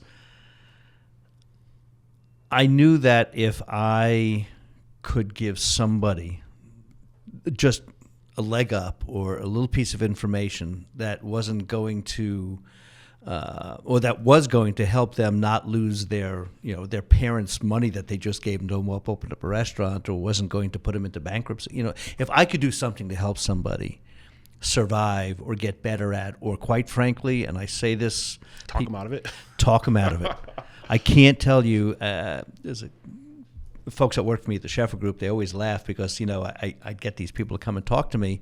Okay, well, maybe we'll charge them, and we'll get some fees, and I inevitably be the guy that says you get out, don't do this, right? And if I could do that, it's like I'm helping somebody, I'm saving somebody the pain. 100%. I always say my mission with this podcast, I used to joke, is to inspire, empower, and transform the restaurant industry. and to talk you out of it. Sure. And if hopefully by hearing all these stories and hearing that you have to climb through over glass for 4 years, how bad do you want it? Right. Do you want to have parties and get the girls? Right. Because there's other things you can do, like take a class on charm, like don't open a restaurant. I would crack up when somebody would call me up, and I always ask the why. The why to me is the most important question in life in general. Why? Why is it? Because if you understand the why, the how will come. But if you understand the why and you're honest with yourself about the why, and really honest with yourself about the why, you can really prevent some pain in the future. For instance, why do you want to be a restaurateur? Well, all my friends tell me I'm an amazing cook. Why do you want to be a restaurateur? Well, it'd be great to have a place to have friends hang out, Bad. Host a dinner party. Right. It's like, exactly. You can even have your friends help you pay for it. Right. Just provide the space and ask for some money for food. And right. If that's what you love, then do that. And I hear you 100%. I like to say why, start with why, and then after why comes who. And I think a lot of people start with how or what. They're like, here's my my vision. Right. Here's the concept. Don't tell anybody about my concept. I don't want to steal it. And it's just like why and who trump what and how. Sure. Every day. Sure. It's funny when one of my chefs comes to me and says, I've got a great idea, or I want to do this dish, and it's like, do you think you're the only person that came up with this dish? Yeah. It's like everything's been done. Right. It's just how you do it and how you affect it through your hands and your who energy. you do it with. Right. Exactly. Yeah. Exactly. So 4 years climbing over glass. I want to mention this approach you take, I think, is the approach. If you're the approach of how you got your first restaurant, approach somebody who there are people all over America that have restaurants on Main Street that have kids that want nothing to do with it, and they don't have an exit strategy. Their exit strategy is die. If there's a location that you've been eyeballing, just go in. Like to your point, just ask and start talking. Exactly. And then I think there's a book out there called The Main Street Millionaire. Author is Corey Sanchez. And she takes you through a process to start negotiating that. And she makes it a point to say, do not buy restaurants. But if you're crazy enough and you still want to do it, the same exact approach you took, but basically you base all the profit. So you have owner's pay, you're paying yourself a salary, and then all the profit just goes towards paying back exactly the restaurateur or the former owner. You bring up a great point. There are thousands of restaurants out there right now that are on the edge, that somebody's just trying to sitting up late at night trying to figure out how the fuck do I get out of this thing. And if you are smart and you can tell, you can feel that, if you observe a restaurant and you see its business going down, whatever it is, go approach that person. Right. Because otherwise, what are you going to do? Try to raise $4 million and build something from scratch? I mean, it just... You're doing them a favor. You're doing them a favor. Yeah, and the industry's changed so much in the past 25 years, which I'm sure you can attest to. What people got into the industry for, it's much more competitive now. There's a much more that people have to do that they might have not ever had an interest in doing, like the world of technology and staying on top of that, and marketing and the technology associated with marketing. Sometimes people just want to tap out. They know they don't have the energy. They don't have it in the tank to keep going. They want out. Sure. So yeah, check out that book, The Main Street Millionaire, Corey Sanchez. It'll give you a play-by-play on how to set this up. And I think I always like to amplify that book because I think it was really well done. So the other thing I want to point out, 4 years for you, I kind of made the assumption, and it was wrong of me to make the assumption that you were bankrolled and you probably had money and family money put behind you. And that's why I never make assumptions because you never know what's going on behind the scenes, what could happen to you that could take you from one place to the next in terms of, life adversity. Restaurant owners, what if I told you there was a way to lower your prime cost by $1,000 month over month and get paid $1,000? That sounds like a deal too good to be true, but that's exactly the deal that Restaurant Systems Pro is offering 10 of my lucky listeners. So why are they doing this? Because they consistently help their clients get between 15 and 25% profit in their business. And when they approach new clients and say, I can do the same thing for you, they get met with a lot of resistance. And because it sounds too good to be true, most restaurants think if you do between 5 and 10%, you're doing good. So to hit 15 or 25%, like what do we have to sacrifice? What scam are you throwing at me, sir? No, thank you. But the truth is they really do help people hit these numbers. And the way they do it is by having all the most important systems that are tied to profitability fully integrated into an enterprise solution. I'm talking like counting, inventory, scheduling, checklists, training systems, general ledger, balance sheets, costing cards. So when you have all those systems dialed in, ironclad, tied, connected, fully integrated in an enterprise solution, you get data. And when you have data, you can make little tweaks here and there. And those little tweaks, you can see the fruits of your labor, the effects of your efforts. And that's how you hit 15 and 25% profit. And on top of all this, they also have support, which is unheard of in today's age. So you get all these things compounded that help you hit that 15 to 25%. And if I have your attention, keep listening.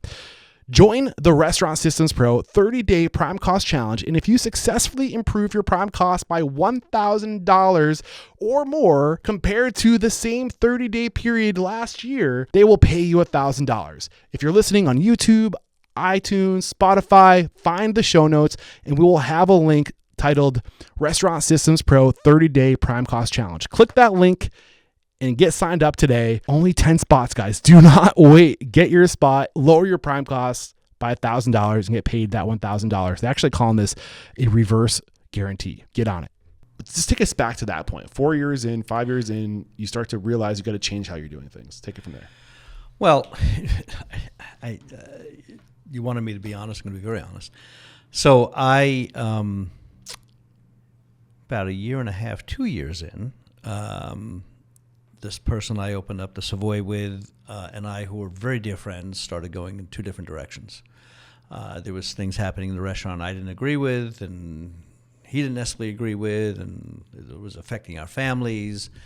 And I'll give you a great story. He walked in one day, and we had a buy-sell agreement, and he puts a buy-sell agreement in front of me for those who don't know, and please do this if you have a partner, and I will encourage you never to have a partner.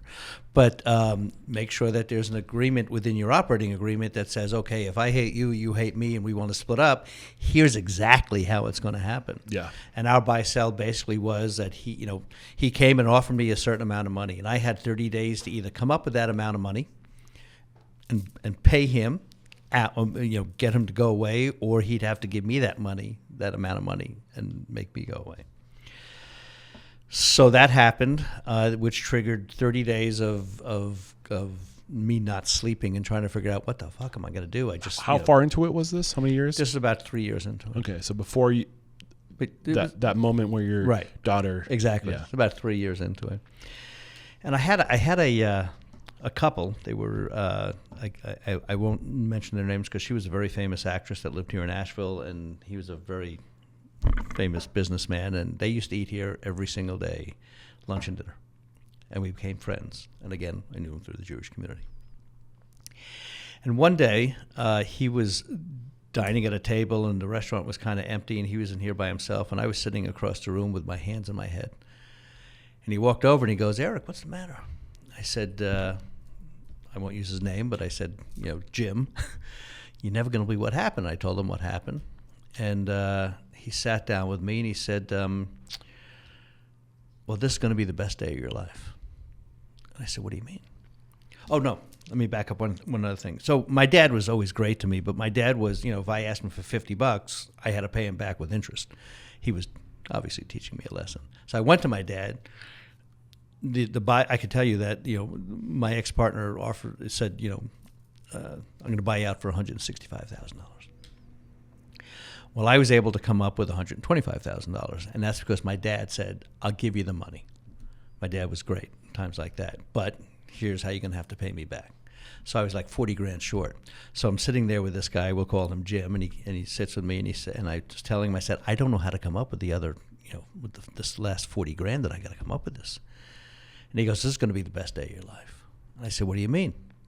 He says, just wait here. And he left. He came back, and he brought me an envelope of cash. And he said, go buy this motherfucker out and make this your place. That's awesome. And it's people like that have changed my life, that have been, the difference in me sitting here or not sitting here with you right now. Yeah. And I'll never forget it, and there was one other time my dad stood up to the plate. I had hired and everybody listen to this one closely, don't hire bookkeepers and not triple check their work. Yeah. I had hired a bookkeeper at the time that was, one for him, two for me, one for him, two for me. And I was new at this, and I was juggling, trying to figure out how to run a restaurant or own a restaurant. I was cooking some days, I was running in front of the house some days. It was hard.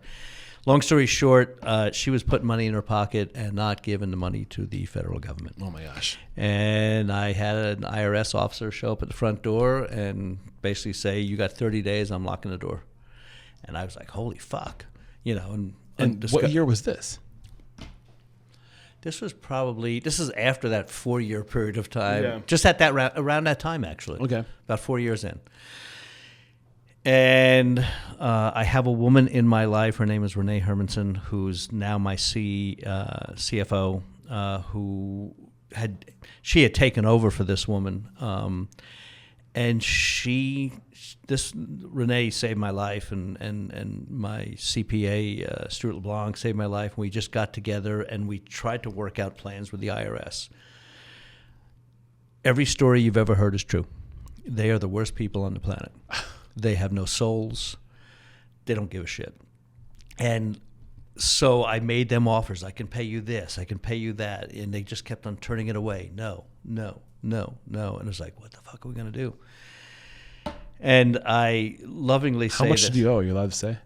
It was about $180,000. Almost what you paid to get it paid. Mm-hmm. Yeah, wow. Mm-hmm.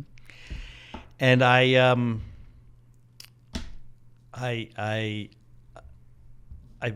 this is going to sound funny. I pulled what I like to call these days and joke with my daughter, the blind card. So my CPA and myself and my wife and my daughter and my now chief financial officer got in a car. We had an appointment, went down to Charlotte.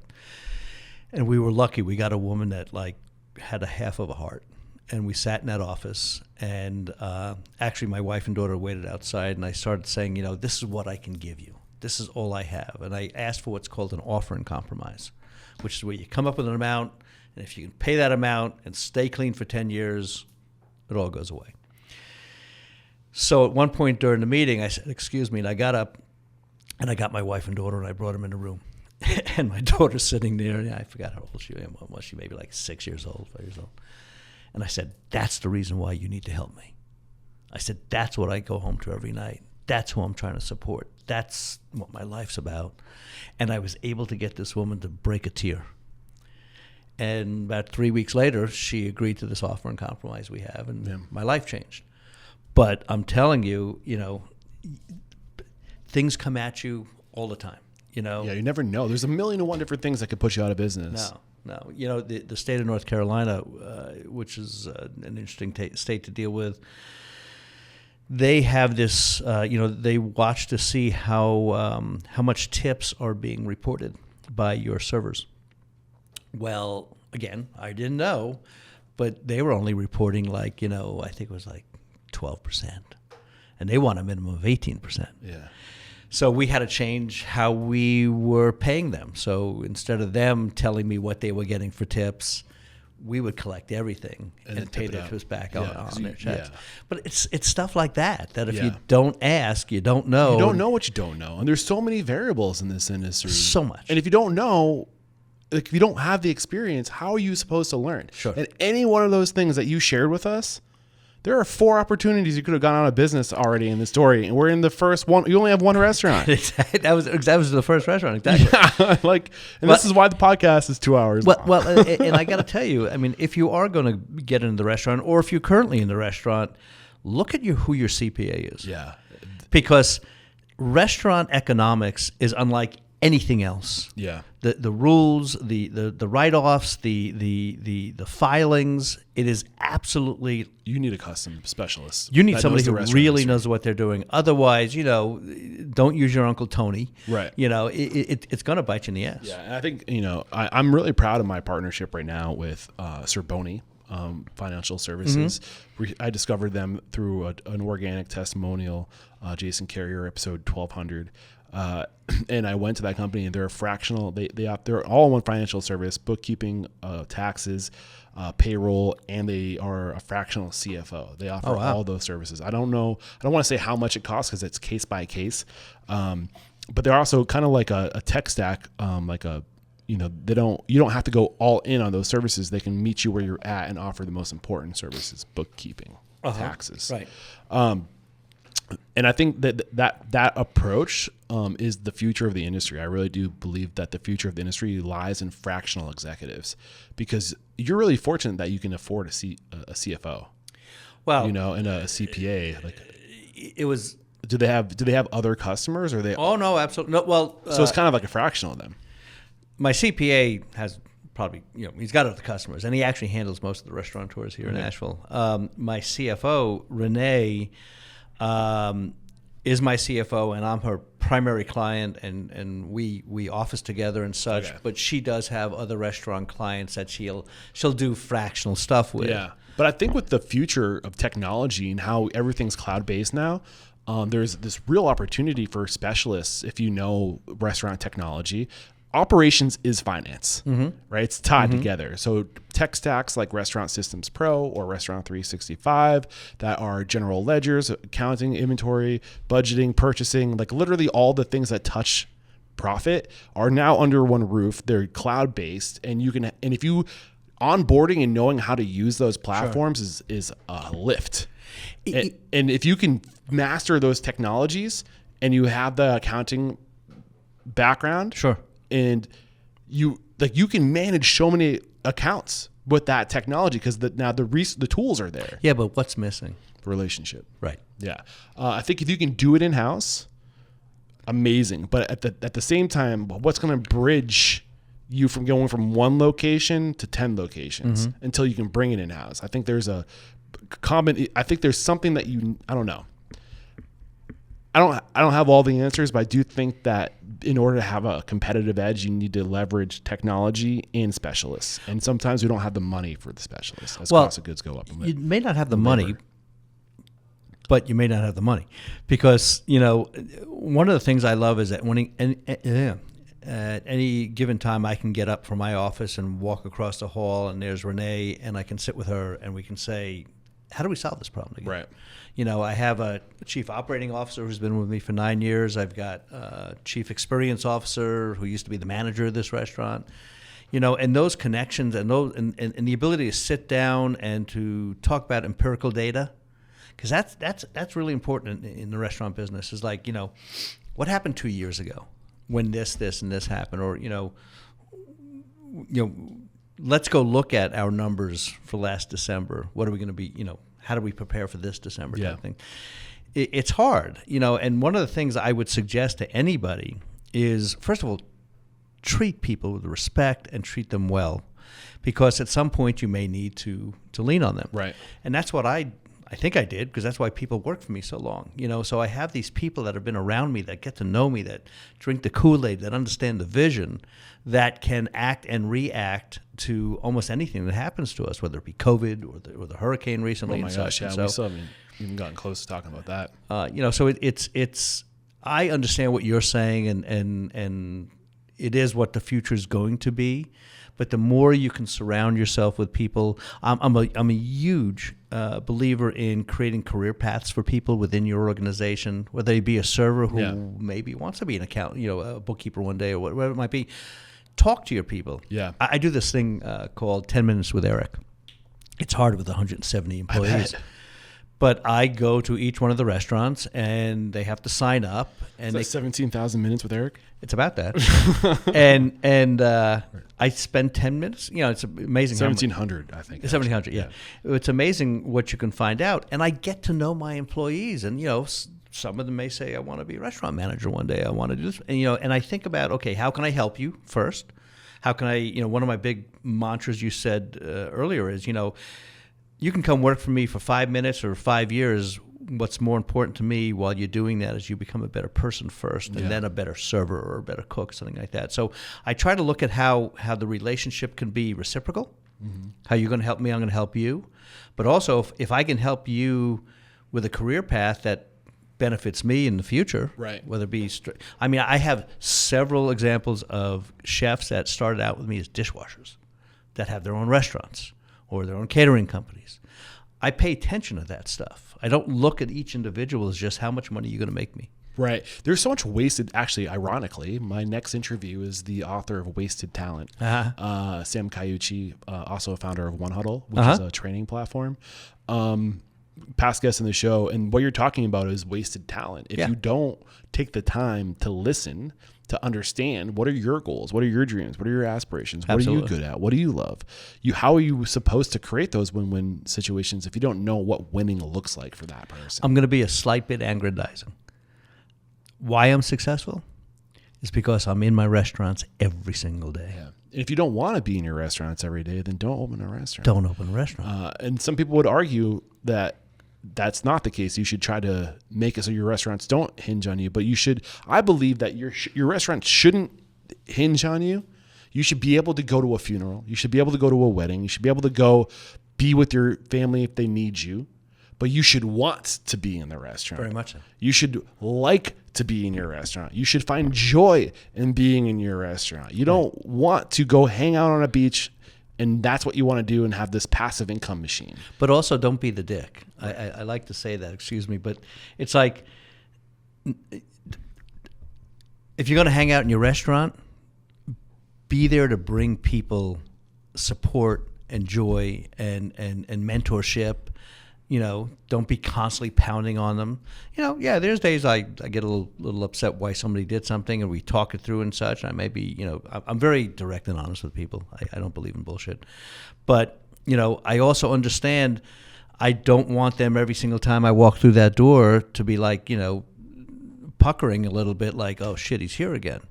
I want them to smile when I walk through that door and understand I'm there to help them in their careers, again, whether it's for, you know, 5 months or 10 years. Yeah. It's so important. I mean, I'm loving this conversation, and I just want to check in with you. We blocked from noon to 2. Give me a hard stop. 2:30. 2:30? Okay. That will really help me moderate the conversation going forward. And I mean, we're still in first gear right now, I feel like, in terms of like where you are in your career. Mm-hmm. You've opened 7 restaurants in total. Think about your story. Second gear, third gear, fourth gear. You're in 5th gear now. Or are you in 5th gear? Is there more? You know, I've just celebrated 25 years. They just threw me this big-ass, beautiful party. It was great, yeah. And I gave a little speech, and at the end of my speech, I said, I can't wait to see what the next 25 years is going to be. You know, you got it in you. You're only 66. That's young by today's age. Exactly. Yeah. Will I ever stop? No. Are you unstoppable? I'm definitely unstoppable. You know why I'm unstoppable? I know you're going to ask me this question. Why is that? I wake up every single day knowing it's going to be okay.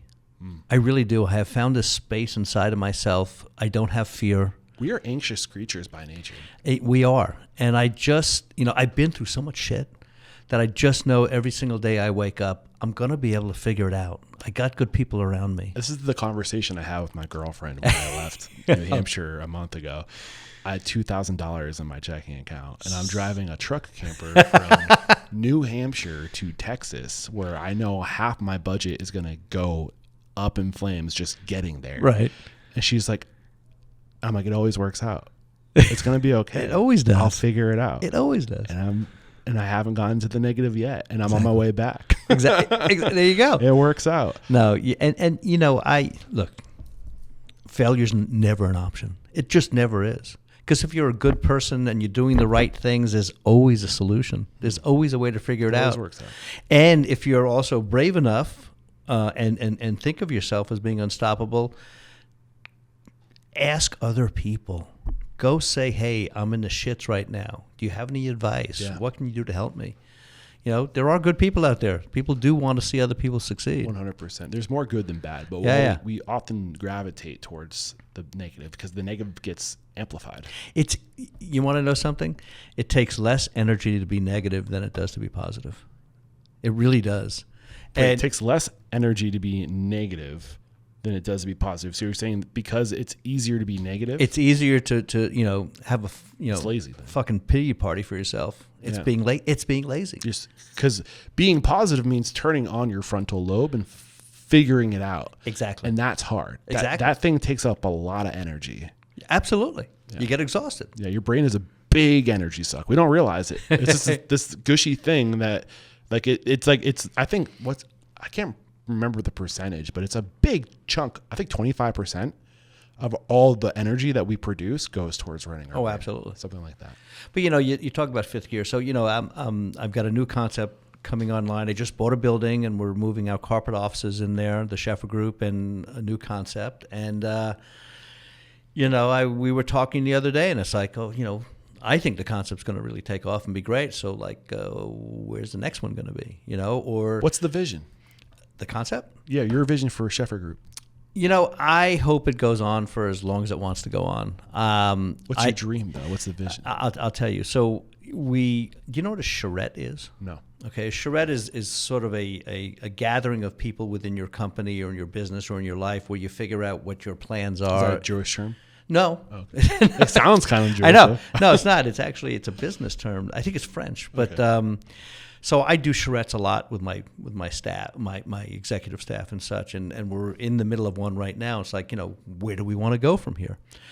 And, for me, my vision is in the next 5 years, so by the time I'm 70 or 71, something like that, I want to be able to take more time. I want to be able to travel with my wife and daughter, just with my wife, and go live in Spain for a month and cook or learn or whatever and come back and know that the people that I've left in place see my vision, embrace my vision, and more importantly, they're all making good money doing so. It's very important to me. So for me, the vision is to let this thing go as long as it wants to go, until I can't stand anymore. Yeah. Or they don't want to stand anymore. And I love your vision is creating opportunity for others. It has to. Yeah. And I think that's the magic sauce right there is when I always like to say the two things determine growth: people and cash flow. Absolutely. And the only time you should open a new restaurant, I believe, is if you have somebody on your team or somebody in your network that you love, and you have them, and you have the people, and then you have the cash to support it. Right. And if you don't have the people or the cash flow, then wait. And if you're going to lose an opportunity or somebody who you've brought up and you've mentored and educated, they hit a ceiling because your bench is deep. That's when you open the next restaurant, because you got to take those very much people, those culture carriers, and give them opportunity. It took me 10 years before I opened up another Vinnie's. Wow. Because I wanted it to be right. Yeah. And I wanted all the systems in place, and I wanted everybody to be. So this is gear 2. That was gear 2. Yeah. Right. I wanted the people around me to have enough experience and enough knowledge under their feet to where we could go into battle together and succeed. Okay, we got about 30 minutes left together. We just identified gear 2.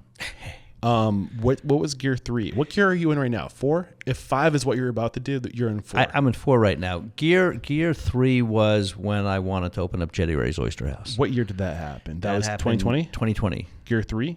Yeah, in the middle of COVID.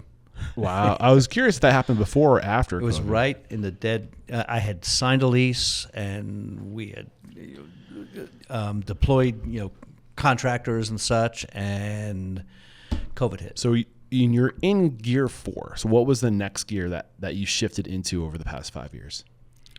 What changed? What was a big pivotal point for you? there's two factors there, if you will. The one factor, which I mentioned earlier, I know what it's going to take to take care of my daughter for the rest of her life. So I know roughly Goal, vision. right, a goal, a vision, how much money needs to be in the bank when Yeah. I'm somewhere else, my wife's somewhere Target, else, yeah. a target, right? So I've got that target in my mind, and so that's one piece of it. The other piece of it is satisfying this thing I have inside of myself of I'm a creative guy. I love creating things. I love giving other people opportunity to jump in that pool with me and create as well. Yeah. Co-create.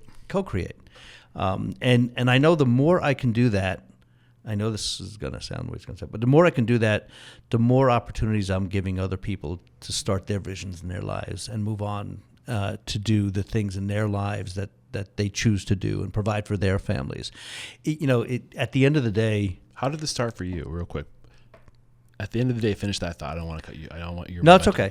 going. At the end of the day, when I move on to the next, whatever it's going to be, when I'm Whatever's after. whatever's after, I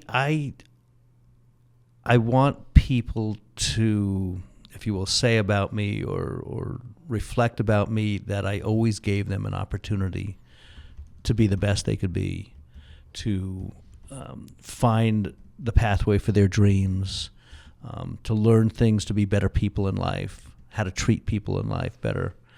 So, it's money's always got to be the byproduct. Yeah. If you go into anything wondering, how much am I making today? You still need a plan, you still need goals. Right. But if every single day that's all you're thinking about, you're screwed. Yeah. You need to be financially or fiscally Sound. responsible. Yeah. You need to be responsible. You need to know what that looks like. But if that's the goal, if that's the objective, is that's what I'm hearing, that won't be enough. Wait, did I miss it? I think what I'm saying is if you're making it all about money, then you're missing the point. Is that what I'm hearing? Or are you saying that you need to? If you're making, what I'm saying is, again, if money is the motivator, Okay, that's what I thought I heard. then you're screwed. Got it. So I think, and I want to point out what I wanted to share before was that this all started for you because a restaurateur gave you an opportunity. Because somebody gave me an opportunity. A restaurateur gave you an opportunity. Exactly. A restaurant owner gave you an opportunity. Exactly. And it's on the same nature of what you want to do for your staff. Very because much you want so. to do it with them. Very much so. But I wrote down gear 4, giving others opportunities to co-create. And that's what you're building the house to move into right now, and that's gear 4. Exactly. Yeah. Exactly. So I mean, my dream, like I said, in 4 to 5 years is that, my wife and daughter and I decide to go to Spain for, 3-4 weeks. And I know that everybody's got my backs. Yeah. Everybody is there for me not because out of fear, because they want to. They want to do a good job for me and for themselves, and they want to provide for me and themselves.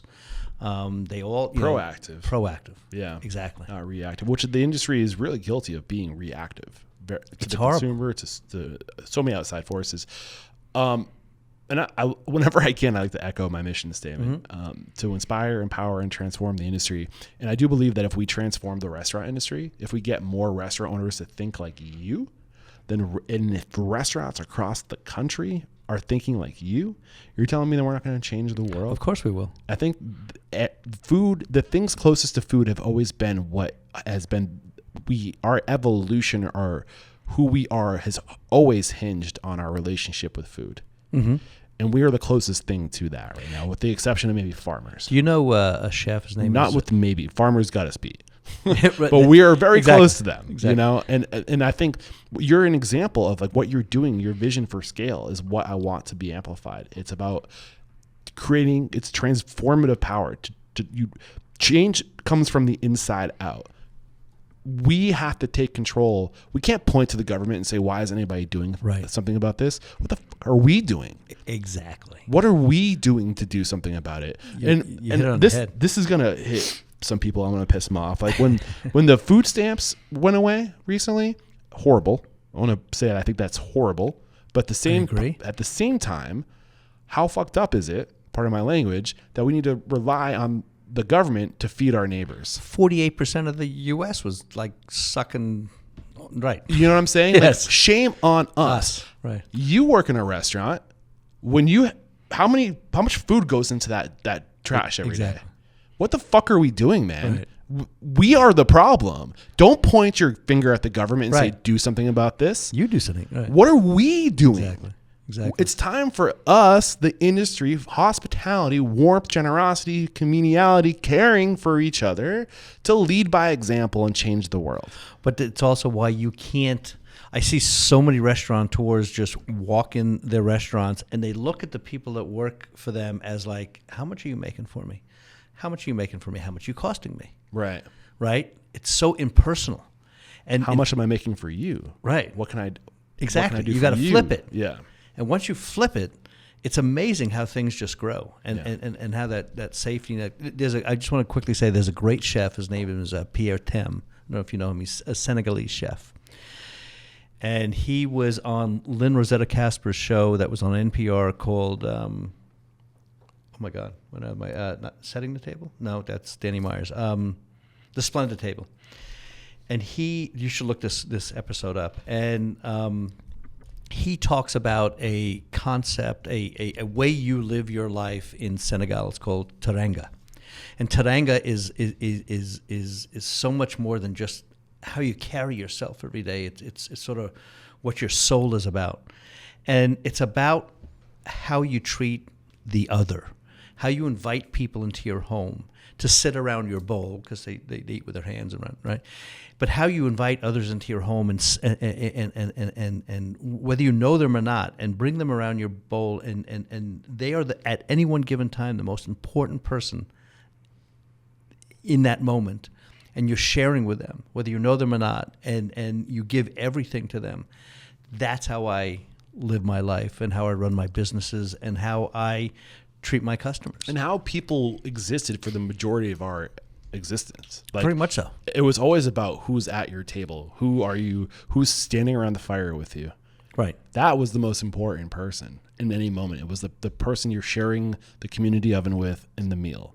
Absolutely. There's this book I'm reading right now called The Social Brain. It was co-authored by Robin Dunbar, who's the man that's behind the Dunbar number. Yeah. And it's fascinating. Yeah.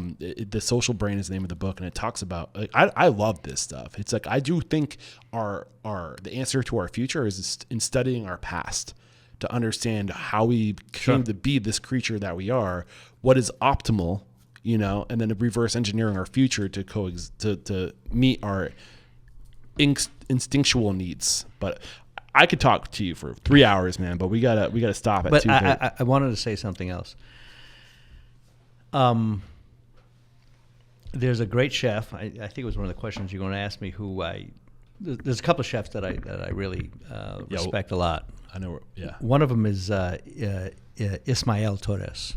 He owns a restaurant called Rough Chop, and he talks about what you allow to become your standards, what you allow around you in your culture to be the standard defines everything. And so perception is reality. Perception is reality. And but if you allow a line cook to be sloppy, right? If you allow a server to stand out back smoking a cigarette and being on their phone, what are your standards? What are you setting for yourself? And what are you setting for them? Right. Yeah.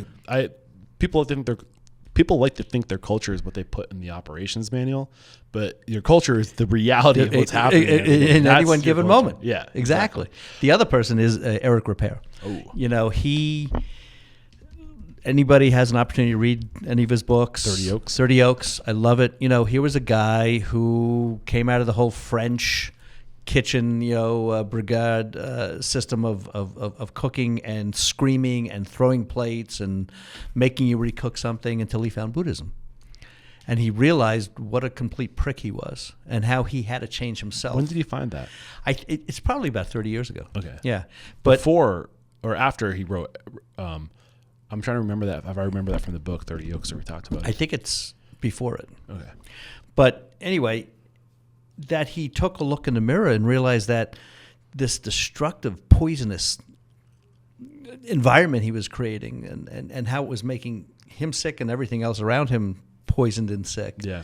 I really so respected that. Yeah. I really so respected how he did that. And we all need to look at that every single day. Yeah. I want to focus on these gear shifts. We identified 2010 when you opened your second location. You've since opened 5 more locations. You've closed 3? I closed 3. Give us a lesson from when you're in gear 2 of being a multi-unit operator. So how you evolved, how you transformed during this time. You know, it was very difficult because I was somewhat learning on the job, right? I had all this ambition and this drive and this vision, and I wanted to do these things. And one of the things I was not being cognizant of that I quickly changed was how the team that was around me, the closest to me, the executive staff, if you will, were drowning. Because I saw them sucking through a fire hose, right? I was shoving so much information at them and like demanding we got to keep it, right? And I had to take a step back. Waterboarding. Right, I was waterboarding. And I had to realize, okay, you're not me. You know, maybe I can handle that shit, but I understand you're each individual. So let's take a step back. And I really started to respect, you know, I always respected, you know, their opinions and such, but I also started to respect the fact that each individual could only handle so much. Right. So we had to pull the brakes back a little bit, and we started taking things in pieces, breaking down. Okay, we're gonna buy another property. We're gonna build another Vinnie's. You know, we're gonna open up Jettie Ray's, and oh shit, COVID just hit. You know, how do we pivot into things? And what I did was something that, I mean, again, I'm pretty direct and honest with all my staff, but I started listening more. You have to listen. Mm-hmm. I mean, there's a reason why they're sitting there. There's a reason why you're paying them. Right. So don't always, you know, roll over them with your vibrato or your thoughts and such. Listen to people and let that stuff start to marinate in your brain. And that helped me a lot. It helped us really start to compartmentalize how we were moving forward. And systems, right? Creating systems, better accounting systems. You know, we upgraded in that time to Aloha. Now we're upgrading. I don't want to. Well, maybe I shouldn't have done that. But now we're upgrading the Toast. You know, just watching how things make our lives. Why shouldn't you have said what? What was wrong with that? I guess nothing. Might as well be honest. So leaving Aloha was what you shouldn't have said? Yeah, but I guess it's no problem. Yeah, I mean but you're moving to Toast. Why? I actually love talking about this stuff. And well, I think this is Aloha, quite frankly, went from being a really good hands-on company to being bought by NCR, and then, you know, it's weird how that happens. Having to call into, you know, 15 different fucking call centers, and you have to start the conversation over again and over again, and it's just, you know, you got to fix the problem. Right. I have my COO, Sean Cudmore, and I love him to death. He knows more about Aloha and how to use these systems than the people that pick up the phones on the other end of the phone. Yeah. He tells them what they're doing. Yeah. I hear you. I want to get into tech stack. Sure. But before we do that, Gear 3, 2020. 2020, COVID hits. What was unique about Jettie Ray's that made you think that this is a gear shift for you? Well, you got to understand something. I was going to Jettie Ray's with a different mindset. This was going to be a coastal seafood restaurant that was going to start elevating seafood in my mind's eye here in Asheville and bring, you know, amazing quality oysters and such to the table. But now we turned it. We did all of our restaurants. We turned them into counter service. Vinnie's became counter service. Oh, really? Yeah, because look, if I didn't, you and I wouldn't be sitting here talking right now, right? So it's like, how do we stay open? How do we keep as many people employed as possible? Yeah. The good news is, Vinnie's, we always had a very robust to-go business here. You know, like you would in any small Italian restaurant on Long Island or in Brooklyn, something like that. So we said, okay, let's push into what we do with to-go. We know it very well, and let's turn Jettie Ray's into basically a counter service to-go restaurant. Yeah, I think that's the future, honestly. If I'm opening a restaurant tomorrow, I'm not using servers. I'm going to have hosts, and they're going to maybe zones, depending on the size of the restaurant. Sure. You don't. I think the idea of a server is kind of antiquated. That was born in a time during fine dining when it was very high touch. It was very steps of service. It was a dance. Yeah. And I don't want to disrespect the craft, but it's also a huge operational expense. The training, the actually having the person do that. I think at the end of the day, what makes people come back is the relationship. Well, being a server today is become transient. You're right. There was a day where you became a server, and that was your profession. Right. That's what you did. It's very rare to find that these days. Well, it was a need. It was a need. The world's changing, and as much as we hate these things sometimes, it can take an order better than we can. Mm-hmm. It might not be able to actually, I would argue it can upsell better than we can, because like a kiosk, if you market properly, the data supports that a kiosk will get people to spend more money. Sure. Because it will never forget to upsell. If it's busy, it's not going to skip over things. Right. It's going to know what you're ordering. It's going to make, with every tab, it's going to make a suggestive. Do you want more? Mm-hmm. Do you want to double? Like it just does a better job at upselling. But at the end of the day, the order taking isn't the hospitality. Though I think you can have somebody on staff and their job is to just be present and to touch tables and to float and to look for distressed people and be warm and generous. How can I help you? What can I get you? Well, in the old days, I mean, a dining experience, a server took you through the experience. Right. Right. Most people want to be told what to eat. Right. Like you're saying with the kiosk. Exactly. Yeah. And I'm going to get in trouble, but generationally, generations changed, and the interest of each individual young person changed, and their interaction with this made them less able to interact with this. Right. So when they went to take an order, it wasn't this romantic experience of you're a server, you helped me get through my meal and such. It was just more like, I'm going to take an order and. Yeah, there's a lot of changing things right now too. I think tons. Restaurants are also much smaller menus. We're realizing we don't need to have a super educated person on all these things that we offer. We can just do a few things really well. There's a lot of different variables, and I'm not saying that that's going away. Omasaki, for example, it's hot. Mm-hmm. There's how many restaurants are winning Michelin stars? Omakase. Omakase, thank you. Yeah. What did I say? Omakase. Thank you. Just so you know, that's my hobby. Oh, is it really? Thank you for correcting me. I travel a lot to Boston New York. Just got one. Do you hear that?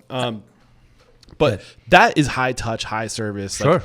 And it also costs $1,000 to go out to eat. So I don't think those concepts are dying. There's just going to be a whole lot less of them because of the operational costs associated with it. And only a few privileged people can afford to eat that. But we'd be remiss if we didn't recognize the fact that the culture of the young people today is they're very isolated.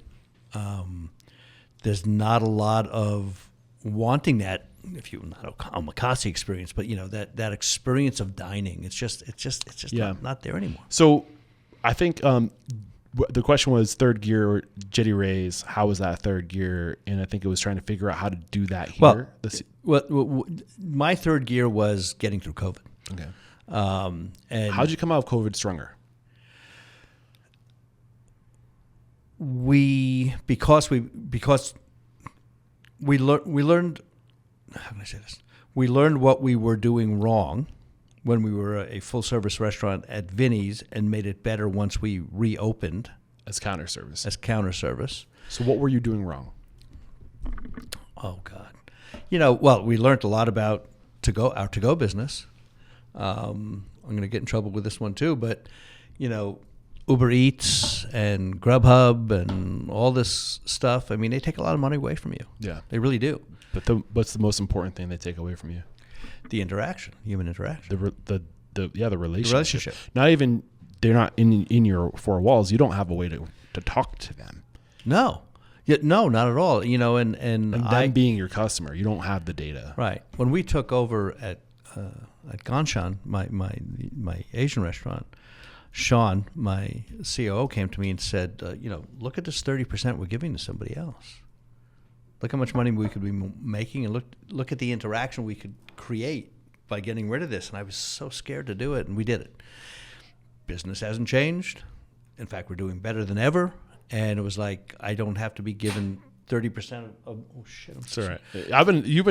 It's amazing it lasted this long. I've been watching on the corner of my house. I should have moved that further back. 30%. Eric hit the camera. Sorry. 30% of your hard work, you're just giving us some, company and some dude that's driving around in their car that really doesn't give a shit what your food's going to look like when it gets somebody's house. You were outsourcing, you're using third parties. That's one of the things you were doing wrong. You don't do that anymore. Don't do that So you anymore. do that all in-house, delivery or takeout? How do you do that? If you don't do delivery, do you? I stopped doing delivery. Okay, but you were doing delivery. Yeah.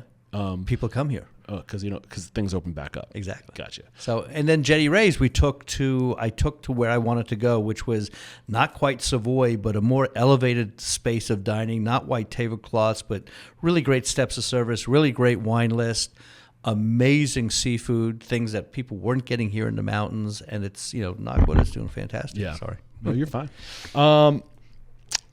What haven't we discussed that you want to make sure comes out of this conversation? Look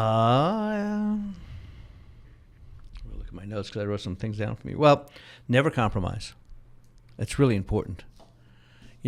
Don't be afraid to stick to your values, as long as they're good values. But don't. Let me see. I'm going to look at my notes 1 second.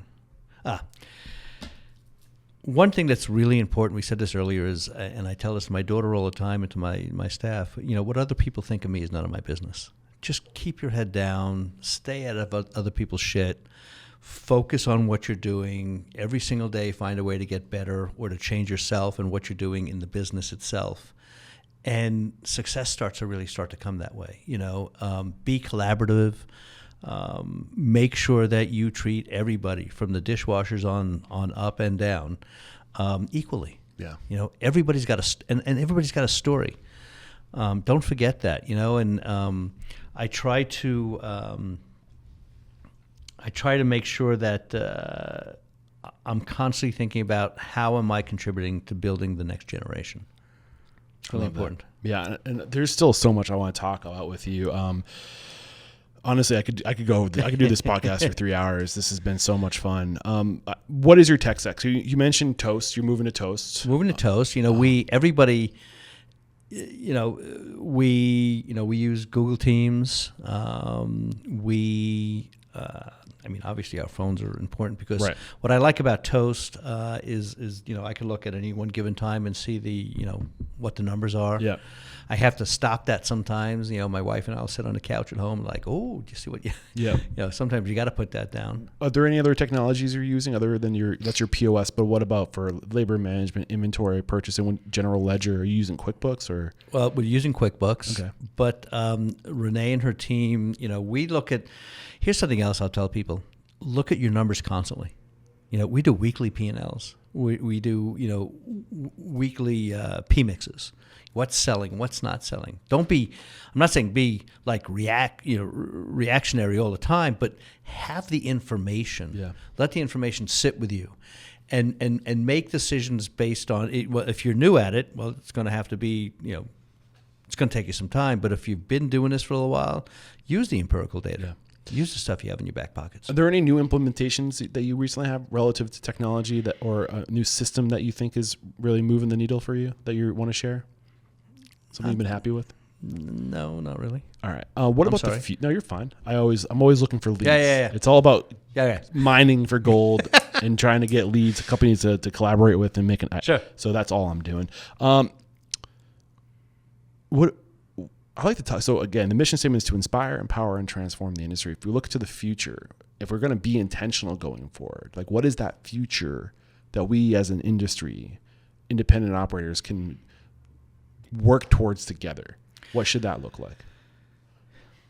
I think it has to be several things. One is whether you're a counter service restaurant or you still have servers, creating environments that people feel safe, that they feel nourished, that they feel, quite frankly, joy. You want, you want to make sure. For me, if you're going to be a restaurant owner, if you're going to be a chef, teach.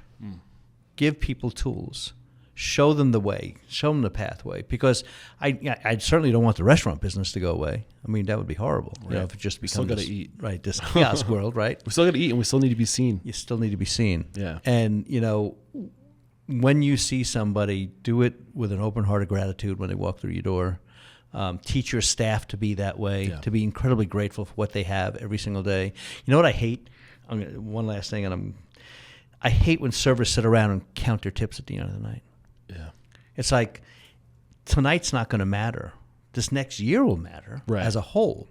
But don't sit there and count your tips every night. Yeah. Because it's just, A, you may just get bummed out, but B, it's about the whole. It's about what you give as a person. And if you can help teach them that, it's so important. I love that. We have a couple questions. I want to respect your hard stop. We got 5 minutes. What is one thing about your business, a value, a process, a system that makes you truly unstoppable? I'd have to say that, that's interesting. I'd have to say that for me as an individual, it's always having an open door and listening to people. Yeah. What is one conversation you think restaurant owners need to start having with each other? With each other? Yeah. As restaurateurs? Yeah. How can I help? What can I do to help you? Yeah. Is there an organization or a way you started doing things differently, an organization you outsource to, whether it be like a financial, like a service, or something you started doing differently that's really been a breakthrough for you in your business recently? Well, I'm not just doing this, but Schedule Fly is great. It is great. I mean, I love Will Browley. And it's a Will very simple solution. It's so freaking simple, but it helps. I don't mean that as a bash. No, we he's overcomplicate No, things. what Will did was brilliant, and I resisted it for a while, and then I got shown what was going on and how it changed. Even servers interacting with being able to go online and switch their shifts with somebody, whatever it is. So that was one thing that really helped that's us. a no-brainer thing to automate, not automate, but to leverage a technology to do it more efficiently. I have to say this though, because I know you're looking for something.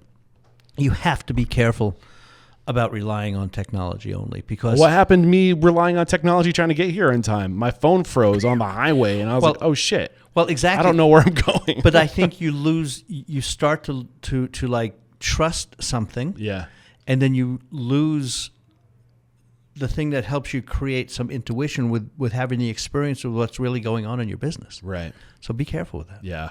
I think we all need to be careful with that relative to social media and Google and like this the connected world of technology that we're so dependent on. And I think the what's that expression where they're pulling like the veil over our eyes, or the Yeah. like I don't think we really know what we're doing. I think we're all pawns in a we are all pawns. Yeah, it's scary. It sucks. If you got the mission statement is to change the world by inspiring, empowering, and transforming the industry. How have you personally transformed? How are you a better man today than the man you were when you guys started? I realize that I'm not the most important person in the room at any one given time. That first of all, I have so much on my shoulders, but it's not about me. Once I started realizing it's just not about me, it's about what I can do for other people. Yes. Is how I transform my life. That helps me a lot too. When I think about who am I to be the one out here, it's not about me. It's not about everything I do is I have my parents as this avatar in my mind because they were restaurant owners and they were struggling. It's like I'm doing it for them. I'm doing it for everyone that was like them. It's not about you. When you take it off of you, when you remove the ego and you make it about service, you can literally accomplish anything. You can accomplish anything. Yeah. If you got the news, you'd be leaving this world tomorrow. All the memories of you, your restaurants, everything was lost, with the exception of 3 pieces of wisdom that you could leave behind for the good of humanity and your legacy. What would those 3 pieces of wisdom be? I had that written down somewhere. You know it. I do. 3 things I would say is, again, I've said a couple of these things, but what other people think of you is none of your business. 1. Relentless generosity brings us closer together. 2. And it's not about the things or the money or the crap you have in your life. It's all about the joy you feel every single day. 3. This has been so much fun, Eric. Who do you respect and admire? This is my North Star. I'm coming back to Asheville in the spring. I'm making it happen. And I would love to know who who do you respect and admire if I come back here? Who are the people who are doing it right, making money, making an impact while they do it? Who are those people that need to be on my radar? Well, you certainly want to come back and see Felix and Katie from Korate. They have done an amazing job to create an amazing company that has so many facets and such. Is it spelled like karate? Curate. Okay. Korate. There's Chef Silver of Nangs, who has done an amazing job. Chef Silver? And it's N apostrophe, I think ANGS. I'm so bad at that shit. Oh, you're fine. Nangs. You see Names. that? Who else would I say? Sadly, we just lost a great man who used to start out with me as a novice out of cooking school. Brian Canapelli, who just passed away from Kachin 24. He'd be somebody I wish he was still around for you to talk to. Well, there's a lot of young, great people. God. Well, you mentioned Ismael. Am I saying that correctly? Yeah, but he's in Chicago. Well, I get around, man. Go see him. He's pretty Get amazing. around. Do you know him? No, I don't. I wish I meet him one day. When I go to Chicago, I'll try to look him up. If I get to him first, I'll let him know that that you're next. You know who's an amazing person if you ever get to New York is the chef of Kono, and his name is Atsuki. I think I have his actual email, phone number. I have him. We've been in contact. He's amazing. I would love to get him on the show. I don't like going to New York. I'm not going to lie. Especially because I have the truck camper. I'm like, where the hell am I going to park this thing? It's so hard to get in and out of there. He's great. He's on my radar. I'd love to get him on the show. Eric Repair, obviously, you're always welcome to be a guest on the show.